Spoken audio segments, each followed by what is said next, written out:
Guys, अगर मैं आपसे सवाल पूछूं कि आज की डेट में सबसे कीमती चीज कौन सी है तो आप लोग क्या जवाब देंगे? आपके जवाब का तो मैं नहीं जानता, लेकिन अगर यही सवाल दुनिया के मोस्ट सक्सेसफुल लोगों से पूछा जाता तो वो लोग क्या जवाब देते पता है आपको? वो लोग जवाब देते समय, यानी कि टाइम। इससे जुड़ा एक फैक्ट बताता हूं। फेसबुक के ओनर मार्क जकरबर्ग पूरे ही सप्ताह एक ही कलर के कपड़े पहनते हैं। जानते हैं क्यों? ताकि उन्हें यह सोचने में अपना समय बर्बाद ना करना पड़े कि मुझे कौन से कलर के कपड़े पहनने हैं। गाइस, याद रखिएगा, समय की कीमत बेशकीमती है। बात है उस जमाने की जब अंग्रेज हिंदुस्तान पे राज किया करते थे। तब जमशेदजी टाटा मुंबई के वॉटसन होटल पहुंचे, लेकिन उन्हें होटल के अंदर जाने ही नहीं दिया गया, क्योंकि वो होटल स्पेशली यूरोपियंस के लिए बनवाया गया था। यहां तक तो ठीक था, लेकिन उस होटल के गेट पे जो लिखा था उसे पढ़ के जमशेदजी टाटा जी को बहुत बुरा लगा। उस गेट पे लिखा हुआ था कि यहां कुत्तों का और इंडियंस का आना सख्त मना है। यह पढ़ के किसी को भी बुरा लगता, लेकिन जमशेदजी टाटा जी ने इस बात को दिल पे लगा लिया और उन्होंने उस दिन कसम खाई कि वो मुंबई में हिंदुस्तान का सबसे खूबसूरत होटल बनवाएंगे। और 16 दिसंबर 1903 को उन्होंने ताजमहल पैलेस, जिसे ताज होटल भी कहते हैं, उसको बनवाया और उसके बाद ताज होटल्स की नींव रखी।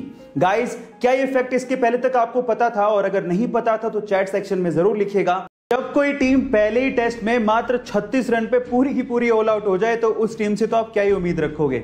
लेकिन चैंपियंस जानते हैं कि जहां पर लोगों की उम्मीदें खत्म होने लगे वहीं से ही बाउंस बैक करना होता है, क्योंकि गिर के उठने वाले को ही मुकद्दर का सिकंदर कहते हैं। और कुछ ऐसा ही किया टीम इंडिया ने दूसरे टेस्ट मैच में, जहां एक और विराट कोहली, रोहित शर्मा और ईशांत शर्मा जैसे खिलाड़ी खेल ही नहीं रहे थे। वहीं सबको लगने लगा था कि अब तो गई भैंस पानी में। लेकिन तभी अजिंक्य रहाणे की कप्तानी और की शतकीय पारी, रविंद्र जडेजा के ऑलराउंड प्रदर्शन और बुमराह की गेंदबाजी ने कमाल ढा दिया और सेकंड टेस्ट में इंडिया ने ऑस्ट्रेलिया को उसी की जमीन पे धूल चटा दी। गाइस, इंडिया की इस गजब की जीत के बारे में आपका क्या ख्याल है? चैट सेक्शन में जरूर लिखिएगा। गाइस, हमारी हिंदुस्तानी संस्कृति में जब हम अपने मेहमानों को हाथ जोड़ के मिलते हैं तो ये हाथ जोड़ना सिर्फ एक पोस्चर नहीं है, बल्कि इसके पीछे एक वैज्ञानिक तर्क भी है। वो वैज्ञानिक तर्क क्या है मैं आपको बताता हूं। एक्चुअली जब भी हम लोग हाथ जोड़ते हैं तो हमारी उंगलियों के शीर्ष एक दूसरे के संपर्क में आते हैं, जिसकी वजह से इनके ऊपर दबाव पड़ता है और एक्यूप्रेशर का असर सीधे हमारी कानों पर, हमारे दिमाग पर और हमारी आंखों पड़ता है, जिसकी वजह से हम अपने मेहमान को लंबे समय तक याद रख पाते हैं। गाइस, है ना ये इंटरेस्टिंग फैक्ट?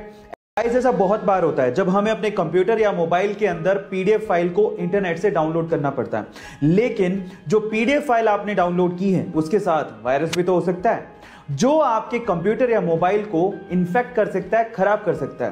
लेकिन सवाल यह है कि हमें कैसे पता लगेगा कि उस पीडीएफ फाइल के साथ वायरस है? उसका कोई जनरल तरीका है क्या? तो मैं आपको बताता हूं। जनरली जब आप किसी पीडीएफ फाइल को डाउनलोड करते हो और अगर उस पीडीएफ फाइल के एंड में .exe लिखा हो तो आप उसे तुरंत डिलीट कर दीजिए, क्योंकि उसके साथ वायरस होने के चांसेस सबसे ज्यादा हैं। याद रखिएगा .exe, ठीक है गाइस। गाइस, एक केबीसी का सवाल पूछता हूं। 2020 में world games athlete of the year award ये किस खिलाड़ी को दिया गया, क्या आप जानते हैं? गाइस, ये विश्व स्तरीय अवार्ड इंडिया की विमेन हॉकी टीम की कैप्टन रानी रामपाल को दिया गया है। Oh my God.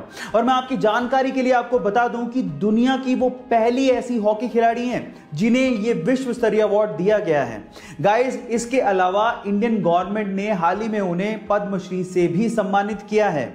वो हरियाणा से हैं और 15 साल की उम्र में उन्हें नेशनल हॉकी टीम के लिए चुन लिया गया था। है ना गाइस अमेजिंग फैक्ट? ऐसे अमेजिंग फैक्ट्स के लिए यूट्यूब पे हमारे चैनल को सब्सक्राइब कर लीजिए और अगर आप इंस्टाग्राम पे देख रहे हैं तो मुझे फॉलो करना मत भूलिएगा। मिलते हैं अगली वीडियो में।